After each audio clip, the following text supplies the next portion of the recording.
শিউলি 6 বছরের ছোট্ট শান্ত মিষ্টি একটি মেয়ে। সে পোস্তা গ্রামে তার মামা মামির সাথে থাকে। গত বছর একদিন যখন সে মা বাবার সঙ্গে পোস্তা গ্রামে তার মামার বাড়ি যাবে বলে তৈরি হচ্ছিল। কই গো, হলো তোমার? তাড়াতাড়ি নাও। ওরে বাবা, বাপের বাড়ি যাবার কি তাড়া! চলো চলো, আমি তৈরি। আর শিউলি মা, বাবার হাতটা ধর। এরপর তারা একটা বাসে চেপে বসে। বাস চলতে শুরু করে। টিকিট টিকিট, এই যে দাদা, কোথায় যাবেন? পোস্তা গ্রাম, 2টো টিকিট দিন। আর বাচ্চার টিকিট লাগবে নাকি? না, বাচ্চার টিকিট লাগবে না, এই নিন ধরুন 2টো টিকিট। এরপর বাস বেশ গতিতেই এগোতে থাকে, কিন্তু তারপরেই হঠাৎ করে ঘটে যায় এই অ্যাক্সিডেন্টের ফলে শিউলির জীবনে ঘটে যায় সব থেকে বড় অঘটন। সে বাবা মাকে হারিয়ে বর্তমানে থাকে তার মামা মামির সাথে। এ কি রে শিউলি, তোর এখনো উঠোন ঝাড় দেওয়া হয়নি? এই তো মামি, এক্ষুনি হয়ে যাবে। বাসি জামা কাপড়গুলো এখনো পর্যন্ত পড়ে আছে। পুকুর ঘাট থেকে কেচে নিয়ে আসিসনি? যা, শিগগির কেচে নিয়ে আয়। শিউলি জামা কাপড় নিয়ে পুকুর ঘাটে চলে যায় এবং সেখানে পৌঁছে জামা কাপড় কাচতে থাকে। উফ বাবারে, কত জামা কাপড়! কাচতে কাচতে আমার হাত ব্যথা হয়ে গেল।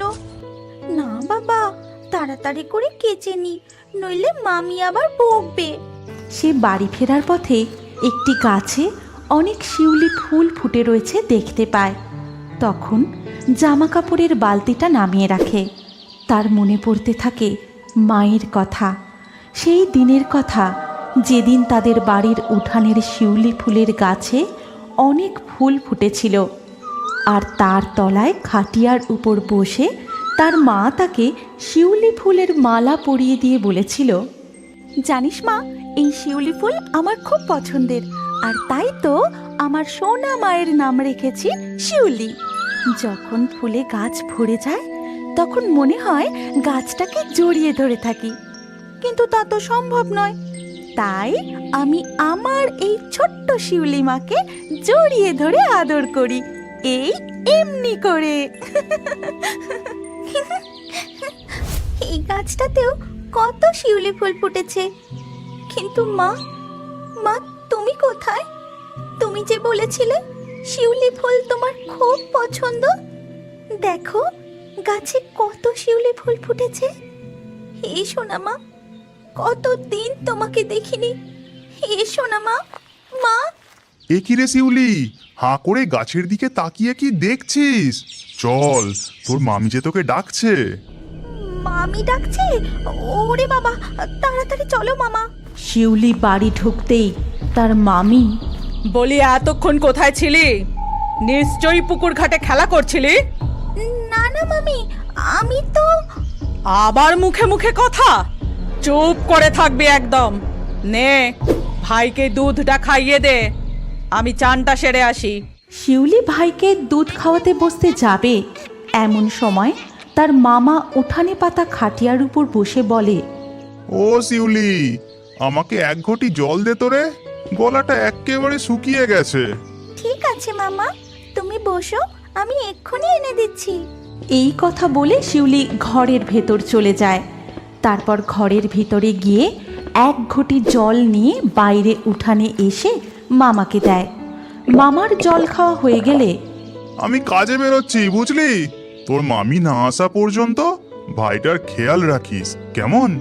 আমি চললাম।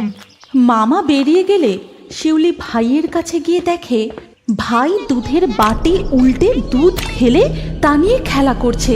তা দেখে ছোট্ট শিউলি খুব ভয় পেয়ে যায়, আর কি করবে বুঝে ওঠার আগেই তার মামি পুকুর ঘাট থেকে ফিরে আসে। এ কি করেছিস তুই হতভাগী? ভাইয়ের খাবার দুধ উল্টে ফেলে দিয়েছিস? এই কথা বলেই শিউলির মামি তাকে খুব মারতে থাকে। বল বল, এটা তুই কেন করেছিস? বল, কেন দুধ ফেলে দিয়েছিস? বল শিগগিরই, তুই আমার ছেলের দুধ ফেলে দিয়েছিস না? আজ তোরও খাওয়া বন্ধ, মজা বুঝবি এবার। আমি কিছু করিনি মামি, আমি কিচ্ছু করিনি। কিন্তু মামি শিউলির কোনো কথা শোনে না আর প্রচণ্ড মারতে থাকে। খুব মার খাওয়ার পর শিউলি কাঁদতে কাঁদতে ছুটতে সেই শিউলি ফুলের গাছতলায় চলে যায়। মা, কোথায় আছো মা? আমার কাছে এসো না মা, আমাকেও তোমার কাছে নিয়ে যাও না মা। আমার যে এখানে থাকতে খুব কষ্ট হচ্ছে। এসো না মা, এসো না মা। তখন হঠাৎ করেই কি যেন মিষ্টি করে শিউলির নাম ধরে ডাকে। শিউলি, ডাক শুনে তার মনটা কেমন যেন চনমন করে ওঠে। শিউলি, শিউলি, শিউলি। মা, মা, মা তুমি কোথায় মা? আমি তোমায় দেখতে পাচ্ছি না কেন মা? মা, মা আমি তোমায় দেখতে পাচ্ছি না কেন মা? শিউলি, এই শিউলি, আরে ওই শিউলি। ওরে বাবা, মামি তো এইদিকেই আসছে। মা, আমি বুঝতে পেরেছি মা, তুমি এখানেই আছো। তুমি কোথাও যেও না যেন।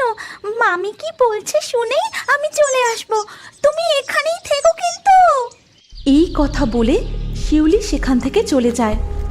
আর বাড়ি ঢুকতেই তার মামি, খুব পা হয়েছে দেখছি, যখন তখন বাড়ির বাইরে চলে যাচ্ছিস। যা, ঘাস কেটে নিয়ে এসে গরুটাকে খেতে দিয়ে দে। এরপর শিউলি কোনো কথা না বলে ঘাস কাটতে চলে যায়। তারপর বেশ খানিক ঘাস কেটে নিয়ে আসে গরুকে খেতে দেবে বলে, এবং সে খুব যত্ন করে গরুকে খেতে দেয়। এরপর সে আরও অনেক কাজ করে, কিন্তু তবুও মামির রাগ মেটে না। দুপুরে তাকে খেতে পর্যন্ত দেয় না। এরপর রাতে যখন তার মামা মামি খেতে বসে, আমাকেও একটু ভাত দাও না মামি, আমার যে খুব খিদে পেয়েছে, আর খিদে সহ্য করতে পারছি না।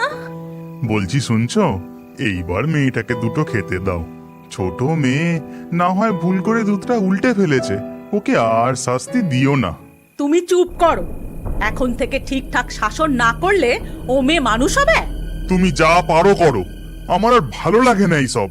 এই কথা বলে মামা উঠে চলে যায়।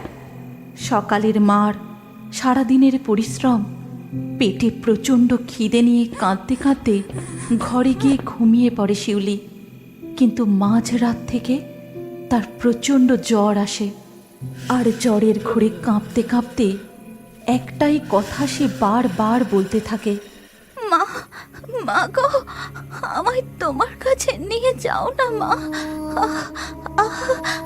আমার যে খুব কষ্ট হচ্ছে মা, আমি আর পারছি না মা।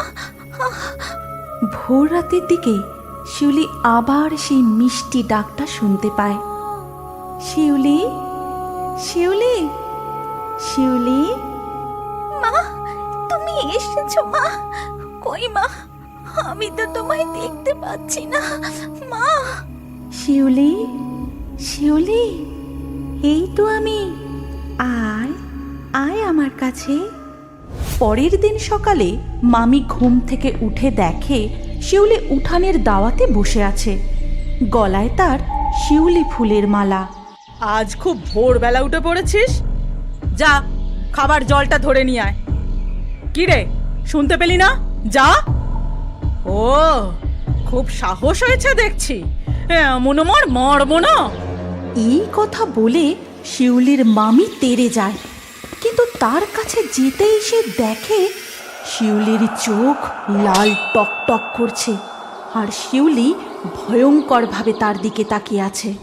আচ্ছা ঠিক আছে, তোকে যেতে হবে না, কিন্তু গরুর জন্য ঘাসটা তুই কেটে নিয়ে আয়। শিউলি সেখান থেকে এক পাও নড়ে না, উল্টে ঘাস কাটার হিঁসোটা উড়ে মামির হাতে চলে আসে।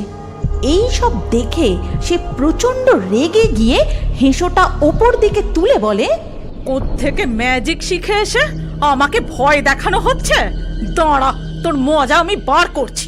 ঠিক তখনই শিউলি উঠে দাঁড়ায়, আর তার পাশে থাকা একটা লাঠি উড়ে এসে মামিকে পেটাতে শুরু করে। আমাকে অনেক কষ্ট দিয়েছো তুমি, এবার সব কাজ তুমি করবে। যাও, কাটো। ওগো, তুমি বাইরে এসে দেখো তোমার ভাগ্নি কি করছে আমার সাথে। শুনতে পাচ্ছ? কই গো? কিন্তু মামার ঘুম ভাঙে না, সে গভীর ঘুমে ঘুমিয়ে থাকে। এদিকে লাঠি পিটিয়েই চলে। পিটুনি খেতে খেতে মামি যায় ঘাস কাটতে। তারপর ঘাস কেটে নিয়ে এসে গরুকে খেতে দেয়, উঠান ঝাঁট দেয়, পুকুরে যায় কাপড় কাচতে। সারা দিন শুধু কাজ করে চলে। একটুও থামলে পরে লাঠির বাড়ি। সারা দিন তার কিছু খাওয়াও হয় না। যখন দুপুর গড়িয়ে বিকেল হতে যায় তখন খুব ক্লান্ত হয়ে ঘরে ঢুকে বলে, হ্যাঁ গো, তোমরা বাবা ছেলে মিলে কত ঘুমোচ্ছ। সারাদিন খাওয়া দাওয়া করলে না, কাজে বেরোলে না, এত ডাকলুম সারাও দিলে না। ছেলেটা পর্যন্ত ঘুম থেকে উঠে কাঁদলো না, কিছু খেলো না। এদিকে খেটে খেটে আর লাঠির বাড়ি খেয়ে আমার গায়ে ব্যথা হয়ে গেল।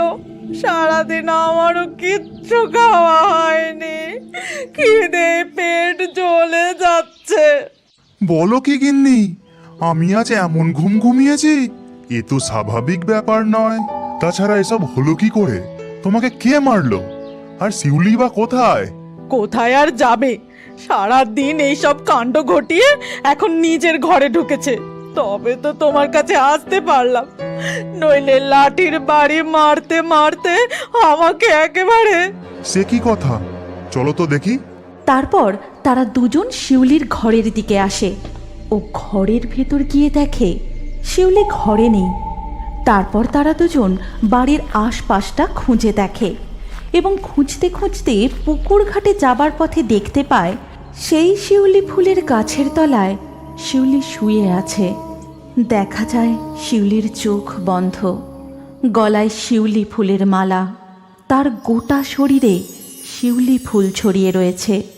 মুখে তার একটা মিষ্টি হাসি, যে হাসি খুব আপন, খুব প্রিয় কাউকে দেখলে ফুটে ওঠে। এ কি গো, ও তো গাছতলায় শুয়ে ঘুমাচ্ছে। ঘুমোচ্ছে? আগে ডেকে তোলো ওকে, আমার বিচার চাই। এ কি, শিউলির শরীর যে শক্ত কাঠ, বরফের মতো ঠান্ডা। সে কি গো, কি বলছো তুমি? তবে তবে এতক্ষণ কি ওর আত্মা যাওয়ার আগে সারাদিন ধরে আমাকে শিক্ষা দিয়ে গেল? ওরে বাবা, ওরে বাবা। এবার হয়তো শিউলিকে আর কোনোদিনও তার মায়ের আদর ভালোবাসা থেকে দূরে থাকতে হবে না। আমাদের গল্প এখানেই শেষ হলো। আপনার যদি আমাদের এই গল্প ভালো লাগে তাহলে এই ভিডিওটি লাইক অবশ্যই করুন। আর এখন আরো একটি মজাদার নতুন কার্টুন দেখার জন্য স্ক্রিনের উপর এই ভিডিওতে ক্লিক করুন আর আমাদের চ্যানেলটি তাড়াতাড়ি সাবস্ক্রাইব করে নিন।